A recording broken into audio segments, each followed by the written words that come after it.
제목을 따라서 보시겠습니다. 오라 우리가 야훼 빛에 행하자. 이어서 한번 하십시다. 오라 우리가 야훼 빛에 행하자.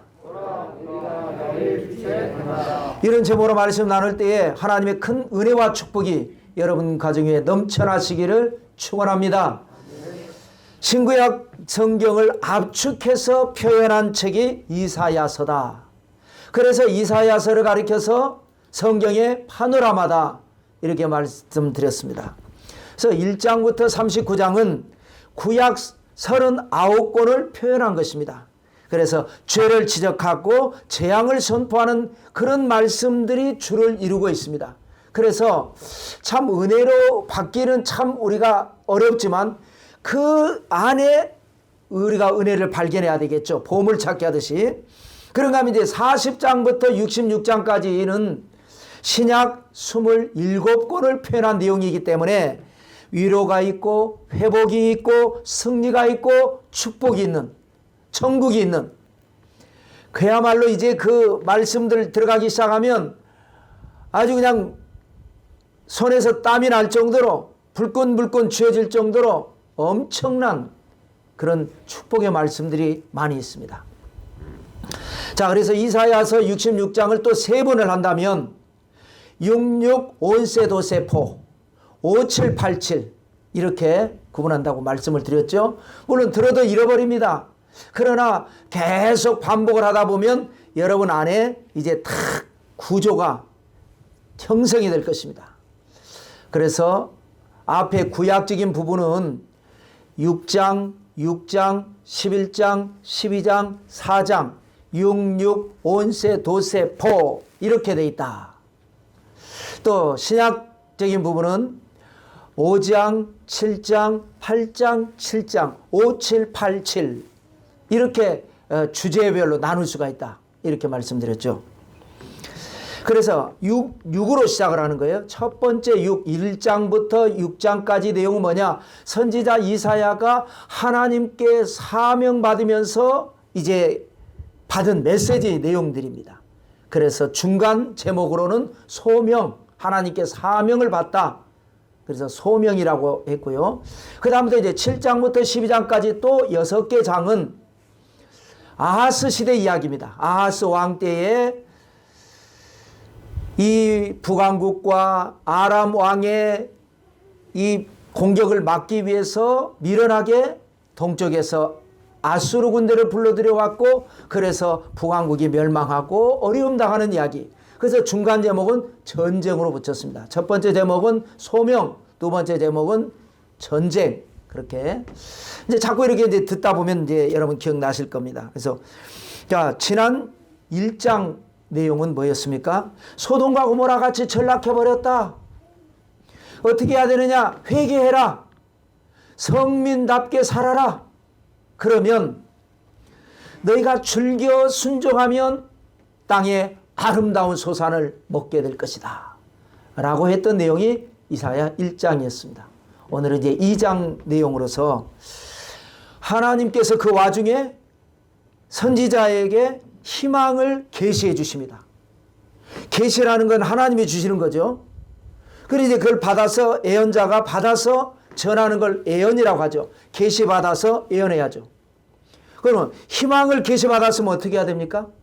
희망을 예언해야죠. 그런데 오늘 내용은 뭐냐? 재앙을 예언합니다.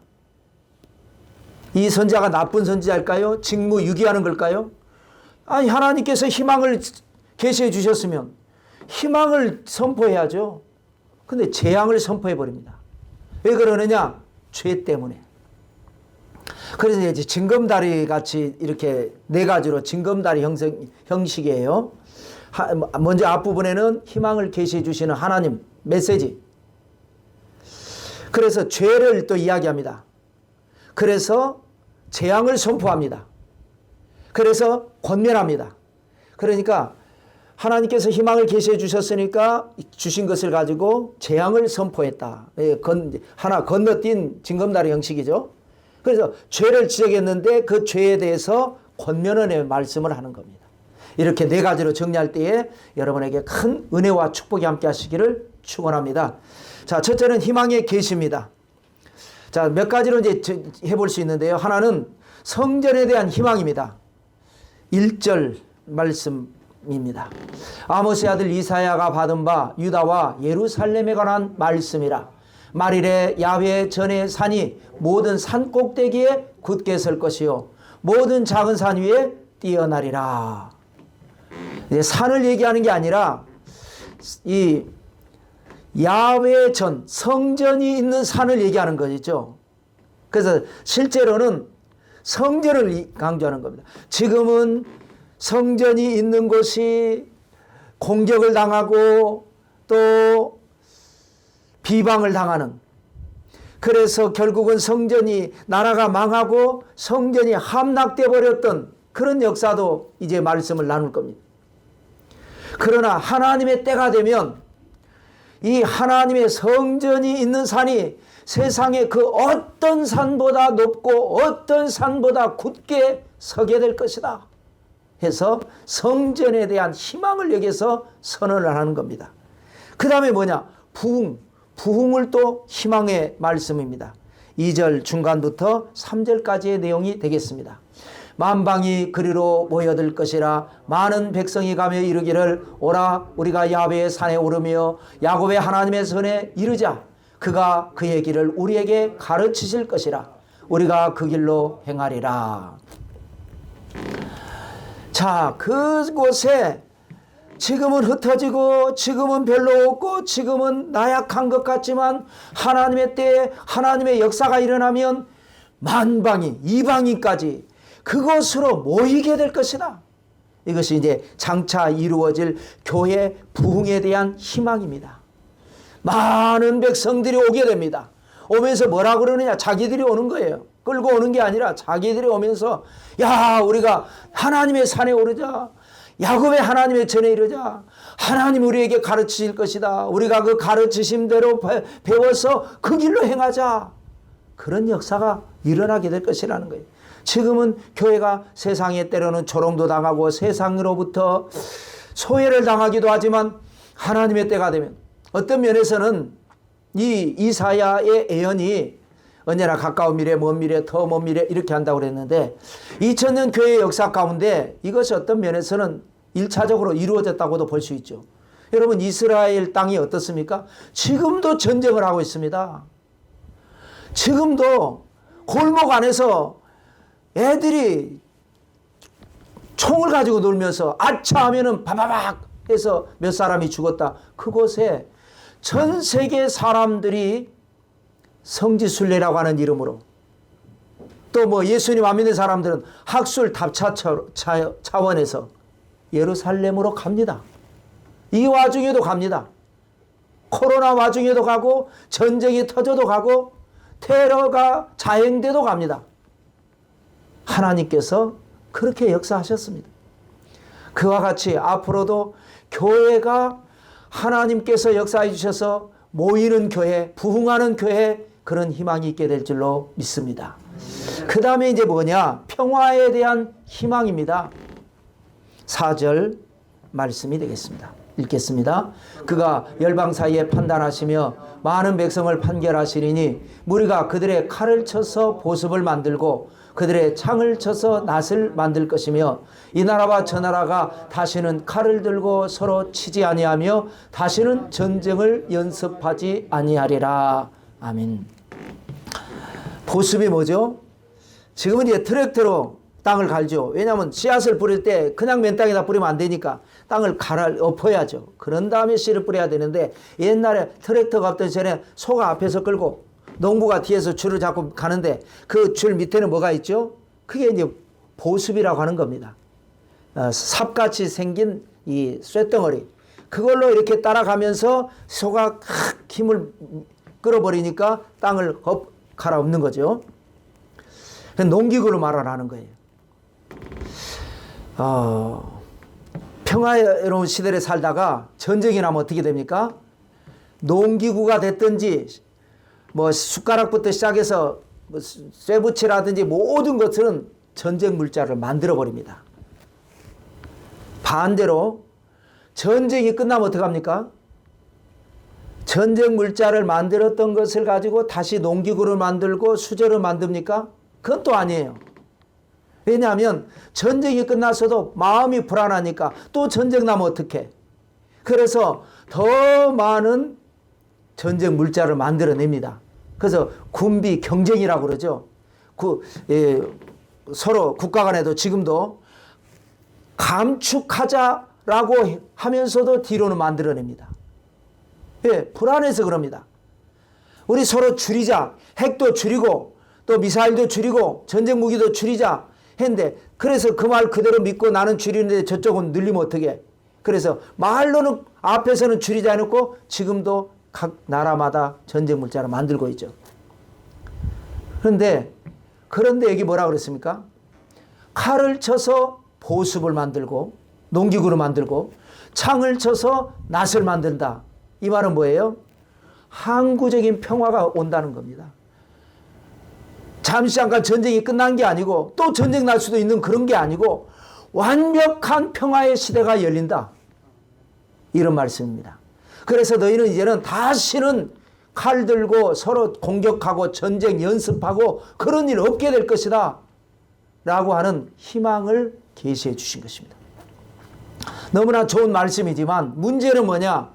여호와의 증인이라고 하는 이단 종교는 성경에 그 많고 많은 말씀, 성경 66권 중에 이사야 66장 중에 2장 중에 4절, 이 한 절 딱 이 말씀에는 없습니다. 이 말씀 하나 가지고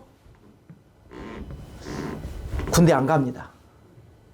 군대를 가더라도 집총 거부, 총을 안 잡습니다. 왜? 하나님이 다시는 전쟁 연습하지 않는다고 그랬는데 내가 전쟁 연습하면 안 된다. 여러분, 너무나 억지 해석을 하는 겁니다.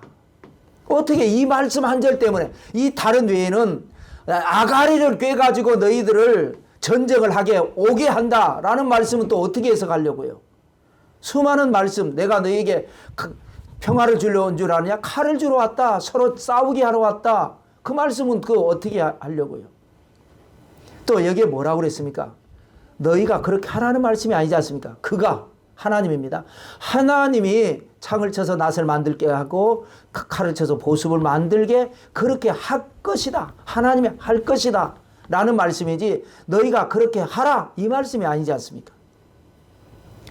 그런데 엄청난 아이들 교도소를 보낼 망정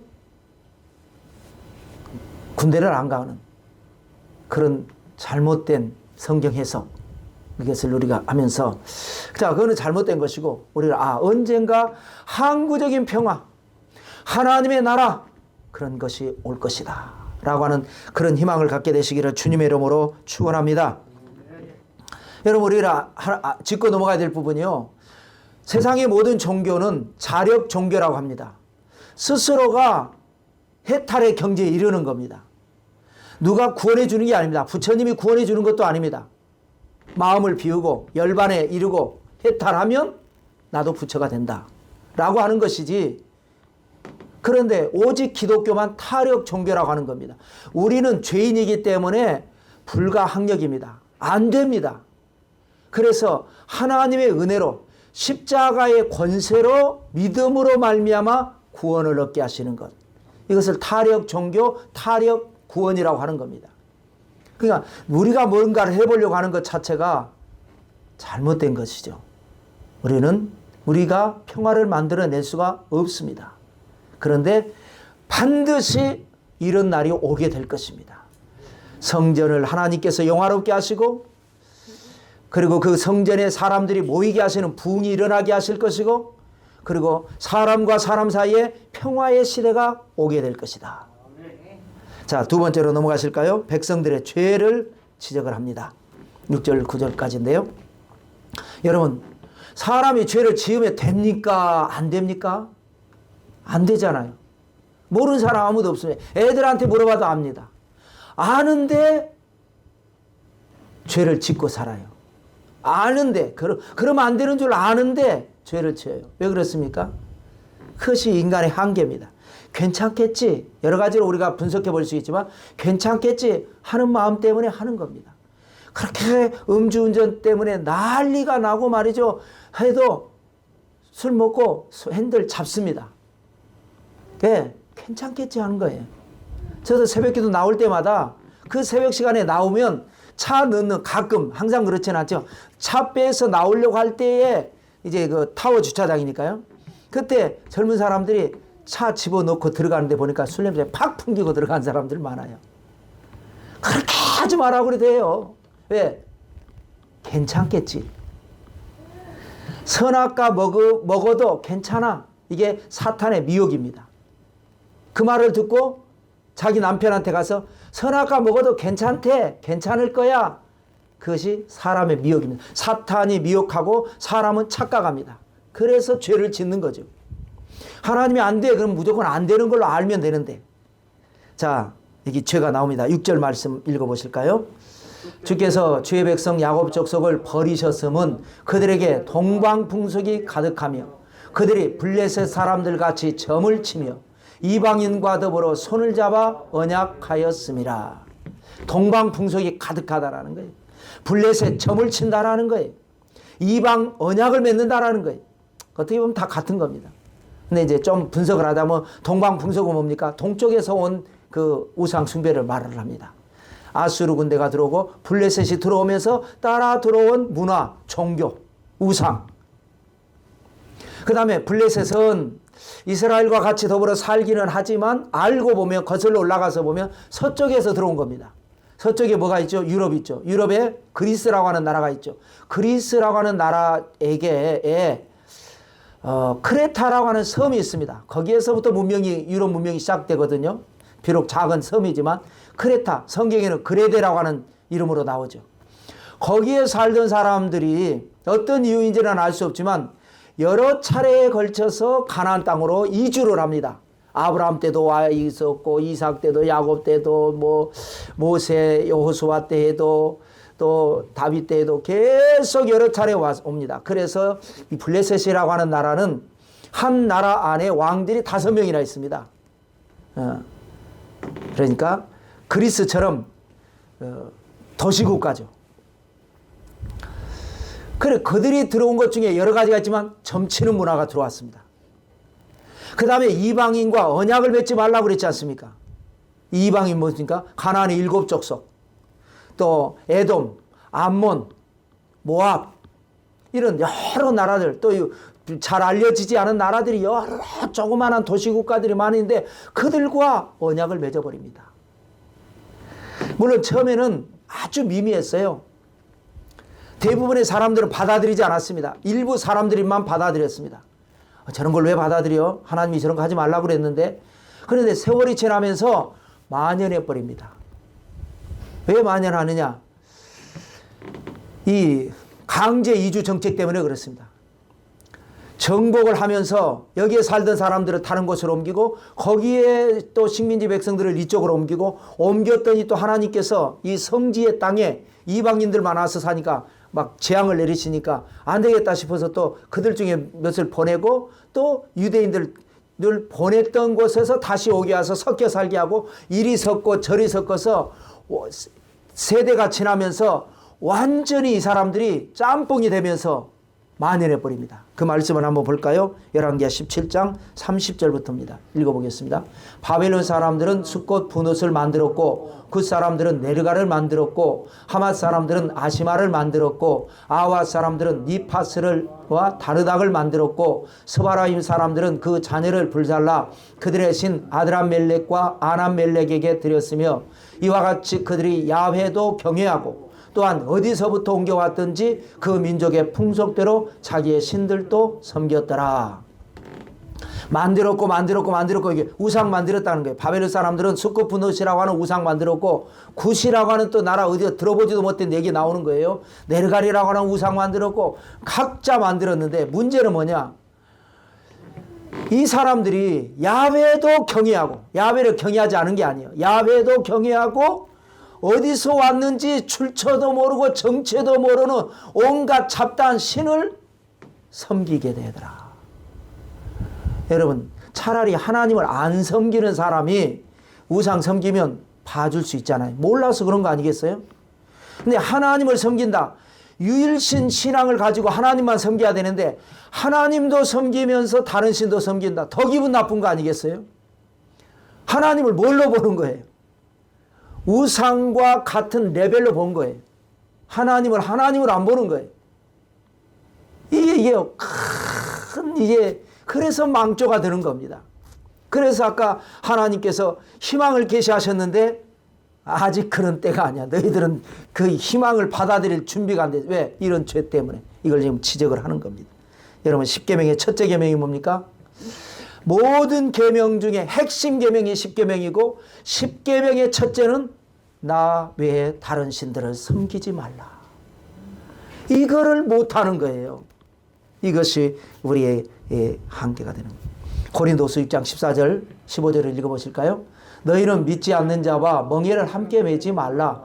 의와 불법이 어찌 함께하며 빛과 어둠이 어찌 사귀며 그리스도와 벨리알이 어찌 조화되며 믿는 자와 믿지 않는 자가 어찌 상관하리요.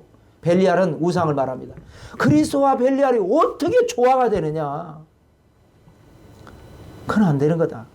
또 읽어볼까요? 계시록 18장 4절 우리가 계시록 공부할 때 읽어보겠습니다. 또 내가 들으니 하늘로부터 다른 음성이 나서 이르되 내 백성아 거기서 나와 그의 죄에 참여하지 말고 그가 받을 재앙들을 받지 말라. 왜 우리는 세상에 더불어 살다 보니까 세상에 섞여 있다 보니까 세상에 여러 가지 종교가 받아들이게 되는데 그 참여하지 말라는 거예요. 왜? 참여하면 나중에 받을 재앙도 같이 받게 되기 때문이다 라고 하는 겁니다. 자, 그런데 문제는 뭐냐? 그런 엄청난 죄, 하나님을 하나님으로 여기지 않고 우상과 더불어 섬기는 그런 엄청난 죄를 저지르는데 그럼에도 불구하고 버티는 힘이 두 가지가 있습니다. 하나는 재물의 힘과 하나는 종교라고 하는 힘입니다. 그래서 우리는 종교로 전락돼 버리면 안 됩니다. 7절과 8절을 읽어볼까요? 시작. 그 땅에는 은금이 가득하고 보화가 무한하며 그 땅에는 마필이 가득하고 병거가 무수하며 그 땅에는 우상도 가득하므로 그들이 자기 손으로 짓고 자기 손가락으로 만든 것을 경배하여 그랬습니다. 교회 잘 다니는 사람이 복을 받고 우상 섬기는 사람이 저주를 받으면 깨닫기라도 하겠죠. 아, 교회 다녀야 되는구나 할 텐데, 물론 전체적인 틀은 그렇습니다. 선진국은 다 기독교 국가죠.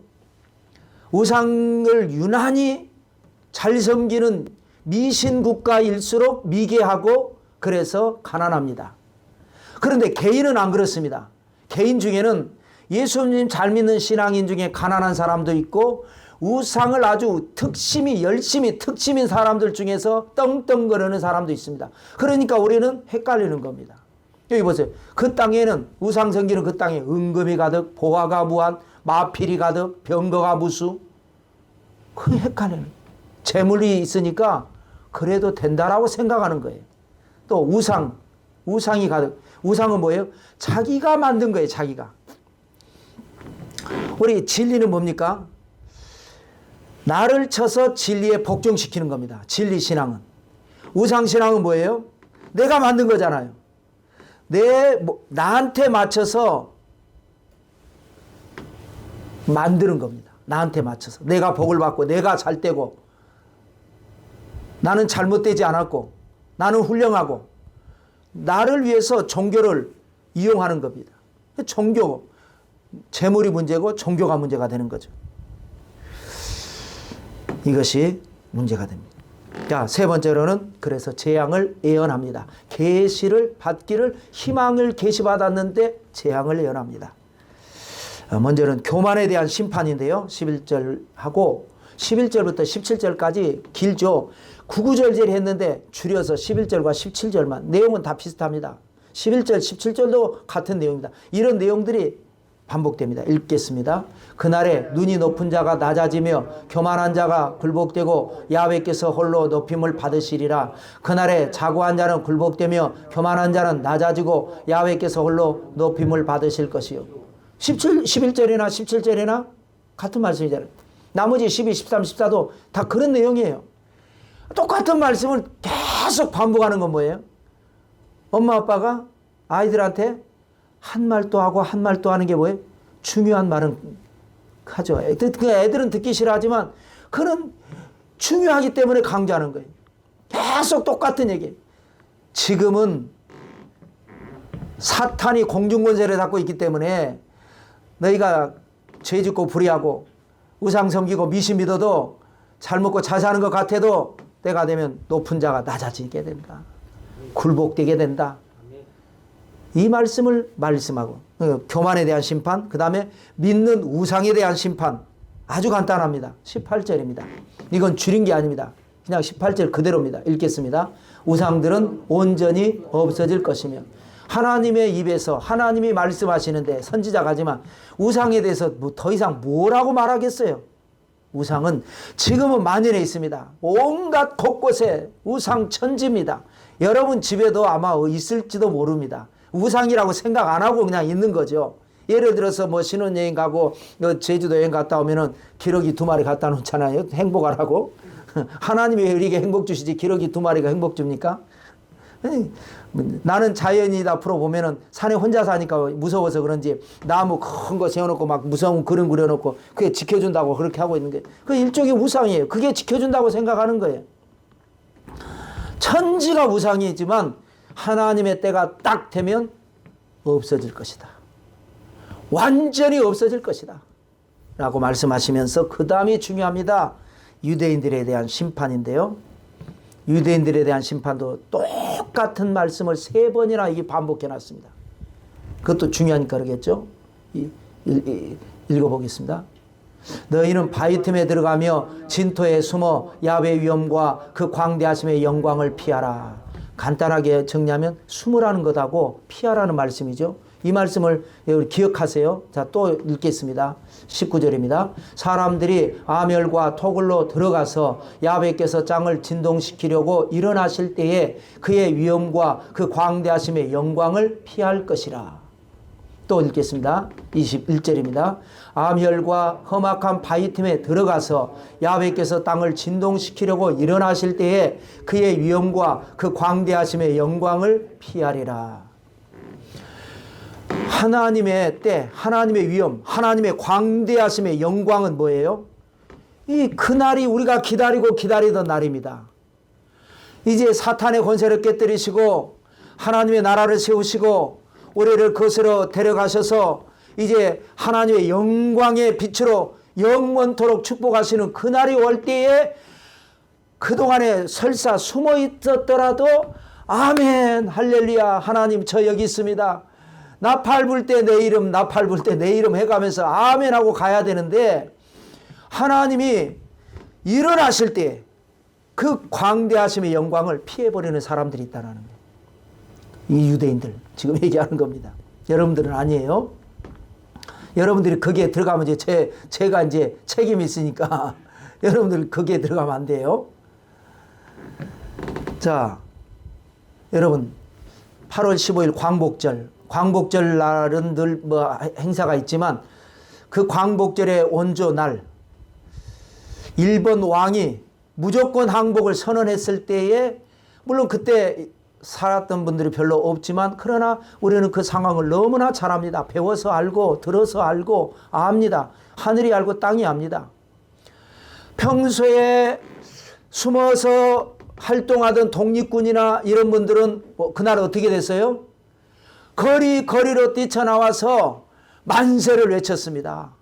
대한독립 만세를 외쳤어요. 그런데 그날에 평소에 할보를 했던 친일파들은 어떻게 됐어요? 숨었죠. 도망갔죠. 도망가다 들켜서 두들겨 맞은 사람도 있고 그랬죠. 바로 그와 똑같은 것입니다.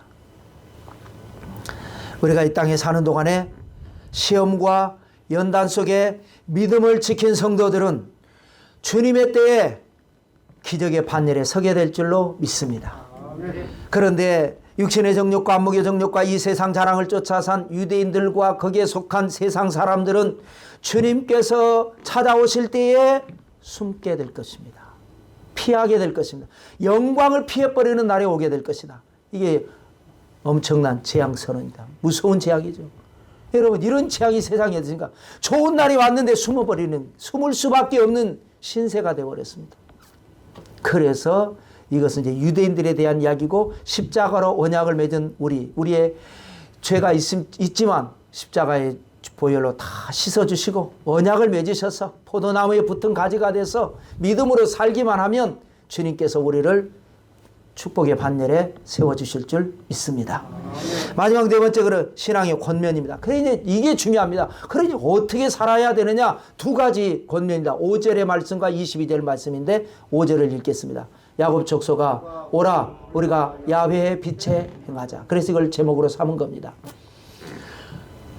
세상에는 빛도 많이 있습니다. 종교의 빛이 있고요, 이념의 빛이 있고요, 철학의 빛도 있고요. 사람이 몰랐다가 지식을 통해서 하고 빛이 들어오는 겁니다. 과학기술이라고 하는 빛이 있고 문명의 빛이 있습니다. 미개 국가는요 가난하게 그렇게 삽니다. 그런데 문명이 들어가면 하고 달라지죠. 과거에는 어땠습니까? 나라가 가난했던 시절에 우리의 이 그때는 젊지만 지금 우리에게는 어른들, 과거에 젊은 세대들이 공단에 가서 그 험악한 어려운 환경 속에서 열심히 일을 했습니다. 특별 수당도 제대로 못 받고 때로는 월급을 못 받기도 하고 그 어려운 중에 열심히 일을 했습니다.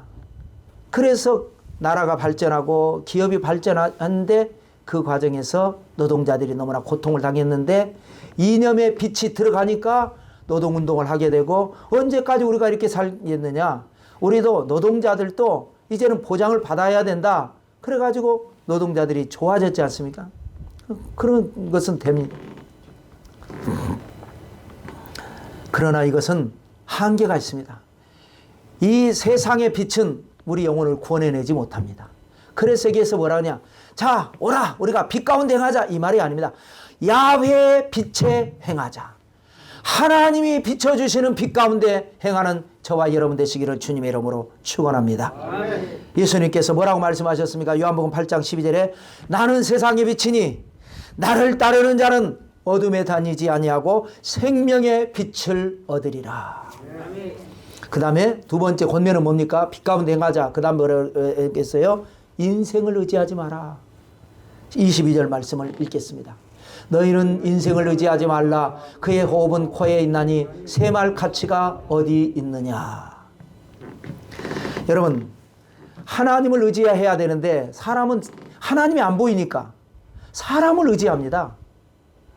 교회 와도 목사님이 자꾸 이렇게 뭘 해주면 은혜를 받고 그냥 예배를 통해서 하나님을 만나서 하나님을 통해 자기 신앙이 반듯하게 서야 되는데, 그러지 않고 교회에서 뭘 해주고 뭘 이렇게 자꾸 인간적으로 해주면 믿음이 잘하는 것 같고 그러지 않으면 잘하지 않는 것. 이게 또 일종의 인생을 의지하는 겁니다. 어떤 분들은 자기가 지지하는 사람이 대통령이 되면 세상이 천국으로 될 줄 아는 사람들이 많습니다. 여러분, 절대 그렇지 않습니다. 어느 한 부분에 있어서는 내가 원하는 방향으로 갈지는 모르지만 그것 때문에 또 다른 반대 급부가 있어서 또 다른 어려움이 생기고 문제는 언제나 있는 것이고, 내가 지지하는 사람이 대통령이 돼서 앞으로 좋은 세상이 될 것 같으면 우리가 천당 갈 필요가 뭐 있습니까? 여기서 살죠. 세상은 의지할 데가 없습니다. 어느 누구도 우리를 만족시켜주지 않습니다. 그러니까 빨리 계산을 해서 우리는 오직 하나님만 의지하는 신앙이 되어야 진정으로 영혼이 잘되고 범사가 잘되고 강건하게 되는 것입니다. 여러분, 성경 전체를 보면 갈등 구조입니다. 왜 갈등합니까? 하나님을 의지하는 사람과 사람을 의지하는 사람 때문에 있기 때문에 갈등하는 거예요. 그래서 복과 저주가 나눠지는 겁니다. 가인과 아벨, 형이 동생을 왜 때려 죽였어요? 동생은 하나님을 의지하는 신본주의 사람이에요. 형은 인간적인 사람이에요. 그러니까 자꾸 이게 뭐가 안 맞는 거예요, 이게. 하나님이 직접 나서서 그러지 마라. 너 그런 거 아니다. 네가 잘못된 거야. 아무리 말을 해도 인간적인 인본주의가 들어가 있으니까 같은 인본주의끼리는 관계 좋습니다. 인간성 좋습니다. 나쁜 사람 아닙니다. 근데 하나님 앞에 저렇게 하는 게 이게 안 받아들여지는 거. 동생이라도 결국은 돌로 쳐 죽이지 않습니까? 야곱과 에서. 인간적으로는요, 에서가 상남자입니다. 야곱은 좀 찌질이고 쪼잔하고 좀 그러지 않습니까? 꽁수 쓰고. 그런데 야곱은 하나님을 의지하는 사람이고 에서는 인본주의 사람입니다. 그러니까 둘이 안 맞아요. 쌍둥이인데도 보통 쌍둥이들은 잘 맞습니다. 근데 안 맞아요. 그래서 치고받고 싸우고 늘 다툼하고 사내 죽이네. 그래 누가 복을 받았습니까? 찌질이 야곱이 복을 받고 복을 받아야 될 에서는 축복의 촛대가 옮겨져 버렸습니다. 모두가 다르죠. 요셉은요, 보통 형이 동생을 괴롭힐 때는 한두 살 차이 날 때 괴롭히지, 요셉이 11번째 아들인데 장남 루벤 같은 경우는 아버지 뻘 아니겠습니까? 그러면 이쁜 거예요. 뭘 해도 이쁩니다. 그런데 그 형들이 요셉 못 잡아먹어서 안달이에요. 왜 그렇습니까? 같은 인간적인 관점을 놓고 보면 절대로 그러지 않았을 겁니다. 근데 자기들은 인간적인 사람들인데 요셉은 철저한 신본주의니까 그게 견딜 수가 없는 거예요. 그래서 팔아먹어 버렸어요. 그때 하나님이 어떻게 역사하십니까?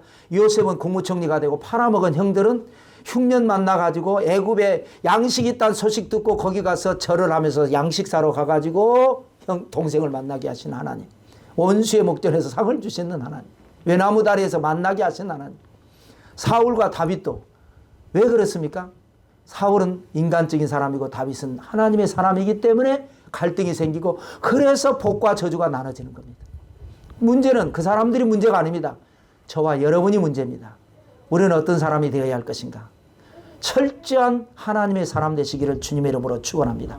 사람을 의지하지 말고 세상을 의지하지 말고 오직 하나님만 의지해서 기적의 주인공들이 다 되시기를 성부와 성자와 성령의 이름으로 축원합니다.